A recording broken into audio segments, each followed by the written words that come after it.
नमस्कार दोस्तों, Mahadev law classes में आपका स्वागत है। आज की इस वीडियो में हम हिंदू मैरिज एक्ट 1955 की प्रीलिमिनरी पार्ट के बारे में डिटेल से समझेंगे, यानी सेक्शन 1 और सेक्शन 2 के बारे में विस्तार से समझेंगे। ये जो धाराएं हैं ये जुडिशरी एग्ज़ाम, LLB एग्ज़ाम में काफ़ी इम्पोर्टेंट है और सबसे ज़्यादा रोल प्ले करती हैं। यहाँ से बहुत बेसिक से क्वेश्चन बनते हैं जिनको हम आगे वीडियो में समझेंगे। हिंदू मैरिज एक्ट 1955 जो 18 मई 1955 को लागू हुआ था और इसका जो उद्देश्य है वो ये है कि हिंदू के बीच विवाह से संबंधित कानून को अमेंड करना और कोडिफाई करना। इसके बाद आपको पता होना चाहिए ये जो हिंदू विधि है ये भारत गणराज्य के छठे वर्ष में संसद द्वारा अधिनियमित किया गया था और ये जो एक्ट नंबर है वो 25 है। इसके बाद में हम बात करते हैं अध्याय 1, जिसके अंदर सबसे पहले हम बात करेंगे सेक्शन 1 के बारे में, जो शॉर्ट टाइटल और एक्सटेंड से डील करता है, संक्षिप्त नाम और विस्तार। तो इसका पहला क्लोज ये बोलता है कि इसका संक्षिप्त नाम क्या है, तो आप सभी को पता है इसका नाम हिंदू विवाह अधिनियम 1955 है। और इसका क्लोज सेकंड डील करता है कि इसका विस्तार कहाँ तक है, तो इसका विस्तार जो है वो पूरे भारत में है। यह कानून पूरे भारत में लागू है और यदि कोई हिंदू इंडिया का डोमिसाइल रखता है और वह इंडिया के बाहर रह रहा है तब भी उस पर हिंदू मैरिज एक्ट लागू होगा।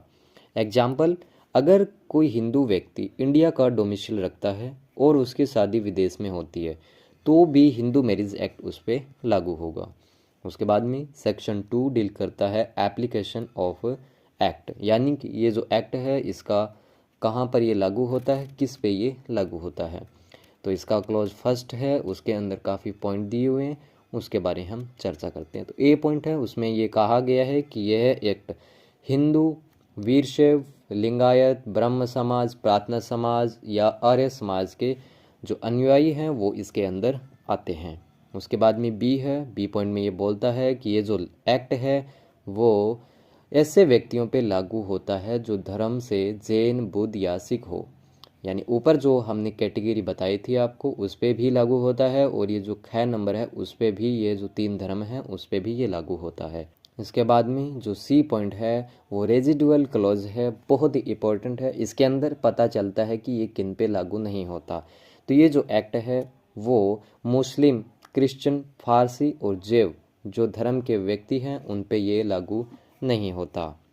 उसके बाद में हम एक्सप्लेनेशन दिया हुआ है उसको पढ़ते हैं। एक्सप्लेनेशन 1 बोलता है कि जिनके दोनों माता पिता हिंदू, बुद्धिस्ट या जैन या सिख हो वो क्या है, धर्म से हिंदू होंगे। एक्सप्लेनेशन बी है, वो बोलता है कि जिनका एक पेरेंट हिंदू हो, यानी माता पिता में से अगर कोई एक व्यक्ति हिंदू हो और जिनका अपब्रिंगिंग उसी रिलीजन में हुआ हो वो भी हिंदू कहलाएगा। उसके बाद में एक्सप्लेनेशन सी जो बोलता है वो ये कहता है कि जो कन्वर्ट हो या रिकन्वर्ट होकर हिंदू, बुद्धिस्ट, जैन या सिख बनते हैं वो भी हिंदू कहलाते हैं, उन पे भी हिंदू विधि लागू होती है। उसके बाद में जो सेक्शन 2 का सबसेक्शन 2 है वो बात करता है शेड्यूल्ड ट्राइब्स के बारे में। शेड्यूल्ड ट्राइब्स पर यह एक्ट लागू नहीं होता जब तक सेंट्रल गवर्नमेंट जो क्या है नोटिफिकेशन न दे। इसके बाद में सेक्शन 2 का जो सबसेक्शन 3 है वो बोलता है कि मीनिंग ऑफ हिंदू, यानी हिंदू का क्या अर्थ है, हिंदू शब्द है उसका क्या अर्थ है। हिंदू शब्द को वाइड सेंस में पढ़ा जाएगा और इसमें वे सभी लोग शामिल होंगे जिन पर यह एक्ट लागू होता है। तो इस प्रकार से हमने सेक्शन 1 और 2 से डील कर लिया है। सेक्शन 1 बात करता है नेम और एक्सटेंड की, सेक्शन 2 बात करता है एप्लीकेबिलिटी की, जिसमें हिंदू कौन होगा, जो रिलीजन, कम्युनिटी, कंजर्वेशन या डोमिसाइल है वो हिंदू होगा।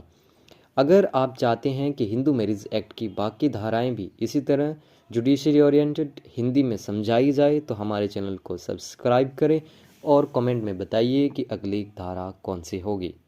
धन्यवाद।